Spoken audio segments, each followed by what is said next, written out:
जैनब, मैं वाकई तुम्हारे लिए बहुत परेशान था। अपना सामान लेने आई हूँ मैं। जैनब प्लीज मेरी बात सुनो पहले। सुनने के लिए क्या रह गया है उमर?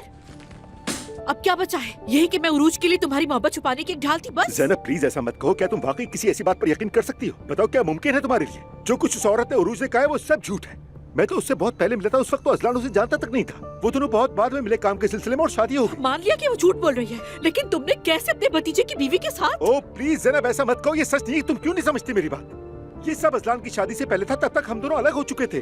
मैंने तुम्हें कभी धोखा नहीं दिया और ना कभी दूंगा, क्योंकि मैंने तुमसे सिर्फ और सिर्फ तुमसे मोहब्बत की है जैनब। तो फिर तुम खुद को धोखा देते रहे हो। अब तुम ये क्या बात कर रहे हो? मान लिया कि ये सब अजलान से पहले हुआ, लेकिन तुमने किस तरह अजलान को एक ऐसी लड़की से शादी करने दी जिसके साथ तुम्हारा ताल्लुक था? क्यों नहीं बताया अजलान को? लोगों को तुम अखलाकियात का दर्स देते हो और तुमने खुद क्या कर दिया उमर? मैंने उसे बताने की पूरी कोशिश की, लेकिन तुम अजलान को जानती हो, वो बिल्कुल समझता ही नहीं कोई बात। सोचा नहीं था बात यहाँ तक पहुँचे। तुम्हें सोचना चाहिए था उमर। तुमने अजलान को तलाक लेने का भी कहा, कहते हुए जरा शर्म नहीं आई तुम्हें? जैनब बात वैसी नहीं है। हाँ मैंने तलाक का कहा था क्योंकि मुझे एहसास हो गया था कि वो लड़की पागल है। मैं नहीं चाहता था कि अजलान को कोई नुकसान पहुंचे। हाँ बिल्कुल ठीक कहा तुमने। तुमसे ज्यादा कौन बेहतर जानता होगा? जैनब मेरी बात समझो। हाथ मत लगाना मुझे।